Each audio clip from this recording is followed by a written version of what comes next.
Everyone, welcome in grade 2. Hope you all are fine in the home and enjoying time with your family. आणि शिवाय आपण मागच्या आठवड्यात जी स्वरांची उजळणी केली होती, तुम्ही त्या सर्व स्वरांचा नीट सरावही केला असालच. तर ठरल्याप्रमाणे या आठवड्यातही आपण मजा मौज करत पुढील काही व्यंजनांची उजळणी करणार आहोत. चला तर मग पाहूयात काय काय मजा आहे पुढे.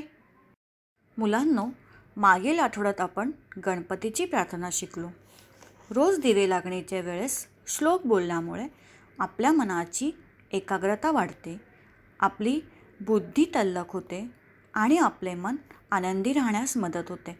आजही आपण एक नवीन श्लोक शिकणार आहोत, जो की समर्थ रामदासांनी रचलेल्या मनाचे श्लोकमधील पहिला श्लोक आहे, ज्यात आपण गणाधीश म्हणजेच गणपती, शारदा म्हणजे सरस्वती आणि प्रभू श्री रामाचे स्मरण करणार आहोत. चला तर मग join your hand, close your eyes and start with me. गणाधीश जो ईश सर्वा गुणांचा, मुळारंभ आरंभ तो निर्गुणाचा, नमो शारदा मूळ चत्वार वाचा, गमू पंथ आनंत या राघवाचा. मुलांनो, आपण इयत्ता पहिलीच्या वर्गात स्वर आणि व्यंजने शिकलेलो आहोत. आज आपण पुन्हा व्यंजनांची उजळणी करणार आहोत. आता तुम्हाला प्रश्न पडला असेल की इयत्ता पहिलीत तर आपण शिकलो, मग पुन्हा का? पण जर आपल्या मित्रमैत्रिणींपैकी कोणी विसरलं असेल तर त्यांच्यासाठी उजळणी फायदेशीर आहे की नाही? म्हणून आपण स्वर व्यंजनांची उजळणी केल्यानंतरच नवीन पाठ शिकणार आहोत. चला तर मग पाहूयात आज आपण कोणकोणते व्यंजन शिकतो ते. तर पहिलं व्यंजन कोणतं आहे मुलांनो? सांगा पाहू. अगदी बरोबर, क. क व्यंजनावरून आपल्याला कोणते चित्र दिसत आहे? क कमळाचा. कमळ तर सगळ्यांना माहितीच आहे, आपले राष्ट्रीय फूल आहे. कमळ हे तलावात आढळते आणि कमळाला आपण इंग्लिशमध्ये लोटस असे म्हणतो. आता दुसरं चित्र दिसतं आहे का मुलांनो? कोणतं आहे बरं ते? करवतचं. करवत हे सुतार लाकूड कापण्यासाठी वापरतात. क नंतर कोणतं व्यंजन आहे आठवतं का? अगदी बरोबर, ख. ख ख खडूचा. खडू म्हणजेच चॉक, जो निरनिराळ्या रंगात मिळतो आणि शाळेत आपण ब्लॅकबोर्डवर लिहिण्यासाठी वापरतो. क वरून आपण दोन चित्र पाहिली, एक होतं कमळ आणि दुसरं होतं करवत.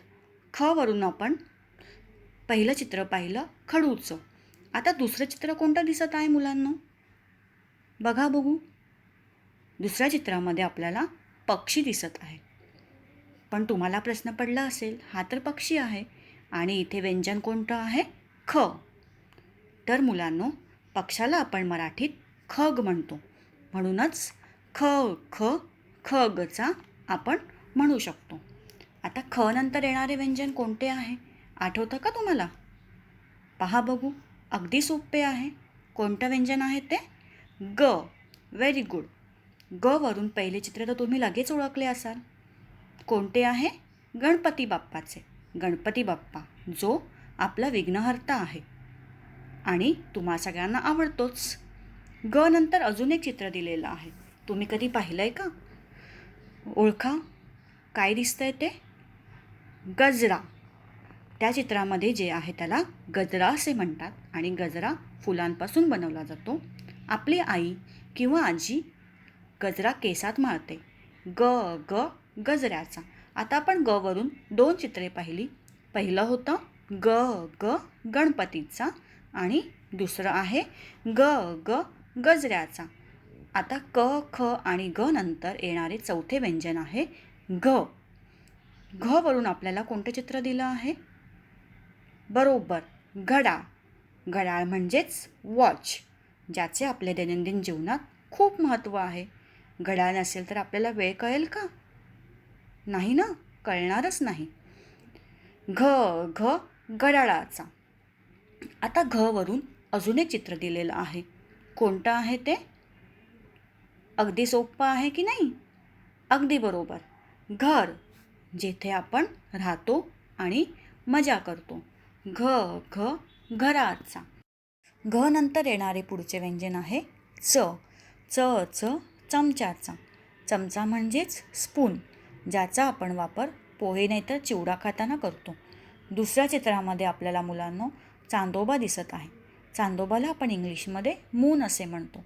तुम्हाला आठवत असेलच, इयत्ता पहिलीमध्ये आपण चांदोबाचे गाणे शिकलो होतो ते. आता च वरून आपल्याला 2 चित्रे पाहायला मिळालीत. पहिलं होतं चमच्याचं आणि दुसरं आहे चांदोबाचं. च नंतर येणारं पुढचं व्यंजन कोणतं आहे मुलांनो? अगदी बरोबर, छ. आणि चित्रामध्ये आपल्याला काय दिसत आहे? तर ते चित्र आहे छतचं. छत म्हणजेच रूफ. चित्रात दाखविल्याप्रमाणे ऊन पावसापासून आपले संरक्षण होण्यासाठी घरावर छत टाकले जाते. आणि अजून एक चित्र आता दिलेलं आहे. ते कोणतं आहे मुलांनो? अगदी बरोबर ओळखलं, ते आहे छत्रीचं. छत्री म्हणजेच अम्ब्रेला. आणि तुम्हा सगळ्यांना माहिती आहेच. तर आता इथे आपल्याला छ वरून 2 चित्र मिळाली आहेत. एक आहे छतचं आणि दुसरं आहे छत्रीचं. तर म्हणा पाहू, छ छतचं, छ छत्रीचं. च आणि छ नंतरचं व्यंजन कोणतं आहे आठवतं का तुम्हाला? Very good. च आणि छ नंतरचं व्यंजन आहे ज. आणि ज वरून आपल्याला कोणतं चित्र दिसत आहे? अगदी बरोबर, तर ज वरून आपल्याला जग दिसत आहे. जग, ज्याचा की वापर पाणी पिण्यासाठी होतो किंवा आपण त्यात पाणी भरून ठेवू शकतो. ज वरून आणखीन एक चित्र आहे मुलांनो. कोणतं आहे ते? जहाजाचं. जहाजाला आपण इंग्लिशमध्ये शिप असे म्हणतो आणि जहाजाचा वापर आपण प्रवासासाठी करतो. ज नंतरचे व्यंजन कोणते आहे आठवतं का मुलांना? अगदी बरोबर, ज नंतर येणारे व्यंजन आहे झ. झ आणि झ वरून आपल्याला कोणते चित्र दिलेलं आहे? तर ते चित्र आहे झबल्याचे. झबले म्हणजेच बेबी फ्रॉक, जे छोटेसे कपडे आपण न्यूबॉर्न बाळाला घालतो. आता अजून एक चित्र आहे तिथे. ते कोणतं आहे मुलांना? अगदी बरोबर, ते चित्र आहे झऱ्याचं. झरा म्हणजेच ब्रूक. तुम्ही खूपदा निसर्गचित्रात पाहिलं असेलच. जंगलापासून पाणी वाहताना दाखविले असते, त्यालाच झरा असे म्हटले जाते. झऱ्याचं आणि झबल्याचं. मुलांनो, ज नंतर येणारं व्यंजन आहे ट. ट वरून स्लाईडमध्ये पाहिलं का कोणतं चित्र दिसतंय ते? ओळखा पाहू. अगदी बरोबर, टरबूज. टरबूज म्हणजेच मस्कमेलन. पाहूनच तोंडाला पाणी येतं की नाही? अगदी गोड गोड असतं ना टरबूज. टरबुजाचा. आता तुम्हाला अजून एक चित्र दिसतंय का? बघा तर, अगदी लाल लाल सफरचंद तर नाही ना? मग काय दिसतंय ते? अगदी बरोबर ओळखलात, टोमॅटो. टोमॅटोचा. तर आता ट वरून आपण 2 चित्र पाहिली. टरबुजाचा आणि टोमॅटोचा. तर मुलांनो, ट नंतर येणारं व्यंजन कोणतं आहे माहिती का तुम्हाला? ट नंतर येणारे व्यंजन आहे ठ. ठ वरून आपल्याला इथे चित्रामध्ये एक स्टॅम्प दिसत आहे. पहा तर, सरकारी कार्यालयामध्ये आपल्याला बहुतेकदा अशा प्रकारचे स्टॅम्प दिसतात. या स्टॅम्पला मराठीमध्ये ठसा म्हटले जाते. ठशाचा. आता ठशानंतर पुढच्या चित्रामध्ये पहा मुलांनो, तुम्हाला एक चोर गाठोडा घेऊन पळताना दिसतंय की नाही? अगदी बरोबर, मराठीमध्ये चोराला ठग म्हणून बोलले जाते. ठग म्हणजेच इंग्लिशमध्ये थीप. ठगाचा. आता मुलांनो, ठ नंतर येणारं पुढील व्यंजन माहिती का कोणतं आहे ते?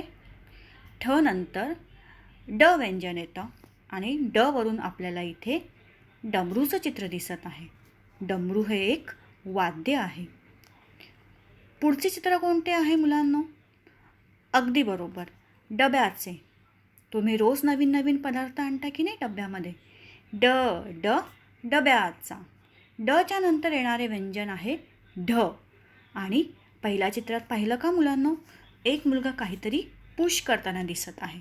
पुश म्हणजेच ढकल. तो काहीतरी ढकलत आहे. ढकलचा. आणि त्यानंतरच्या चित्रात आपल्याला ढग दिसत आहेत. ढग म्हणजेच तुम्हाला माहिती आहे, इंग्लिशमध्ये ढगला आपण क्लाऊड म्हणतो. ढ ढ ढगाचा. चला तर मग पुन्हा रिवाईज करूयात. ट ट टरबुजाचा. ट ट टोमॅटोचा. ठ ठ ठगाचा. ठ ठ ठशाचा. ड ड डमरूचा. ड ड डब्याचा. ढ ढ ढकलचा. ढ ढ ढगचा. मुलांनो, ढ नंतर येणारे व्यंजन आहे ण. ण वरून कोणत्याही शब्दाची सुरुवात होत नाही, म्हणूनच चित्रात दाखविल्याप्रमाणे बाण या शब्दामध्ये ण हे व्यंजन शेवटी आहे. तर आपण म्हणू शकतो ण ण बाणाचा. त्याचप्रमाणे दुसरे चित्र पहा. हे झाकण आहे. इंग्लिशमध्ये ह्याला लीड म्हटले जाते. झाकण कोणताही पदार्थ झाकून ठेवण्यासाठी उपयोगी येते. ण ण झाकणाचा. ण वरून आपण 2 चित्र पाहिली आहेत. एक होतं बाण आणि दुसरे आहे झाकण. ण नंतर येणारे पुढील व्यंजन आहे त. त वरून कोणते चित्र दिसते ओळखा पाहू. अगदी बरोबर, तलवार. त त तलवारीचा. आता यानंतर जे चित्र आहे मुलांनो, ते ओळखता येईल का? पहा तर खरं. एक थाळी आहे ज्यामध्ये आपल्याला पूजेचे साहित्य दिसत आहे. त्या थाळीला आपण तबक म्हणतो. त त तबकचा. तर त वरून आपण कोणकोणते चित्र पाहिले मुलांनो? एक होतं तलवार आणि दुसरं आहे तबक. त त तलवारीचा आणि त त तबकचा. आता त नंतर येणारे व्यंजन कोणते मुलांनो? ओळखा पाहू. अगदी बरोबर, त नंतर थ हे व्यंजन येते. तर थ वरून पहा मुलांनो, पहिल्या चित्रात तुम्हाला काय दिसतंय ते? भरपूर सारे पक्षी एकत्र उडताना दिसत आहेत की नाही? त्या पक्षाच्या ग्रुपला थवा असे म्हटले जाते. थ थ थव्याचा. थवा म्हणजेच इंग्लिशमध्ये फ्लॉक ऑफ दी बर्ड. आता अजून एक चित्र आहे तिथे. तर त्या चित्रात तुम्हाला काय दिसतं आहे? ओळखा पाहू. तुम्ही ओळखलं असालच. दुसऱ्या चित्रामध्ये पहा. काही मुले एकमेकांच्या खांद्यावर उभे राहिलेले दिसत आहेत आणि तुम्हाला माहिती आहेच, कृष्ण गोकुळामध्ये मडक्यातून लोणी काढायचा त्यावेळेस असे थर लावले जायचे आणि आता दहीहंडीच्या वेळेस असेच थर लावून मडके फोडण्याची प्रथा आहे. थ नंतर पुढचे व्यंजन कोणते आहे बरे? अगदी बरोबर, थ नंतरचे पुढचे व्यंजन आहे द. तर द वरून चित्रामध्ये आपल्याला दौत दिसत आहे.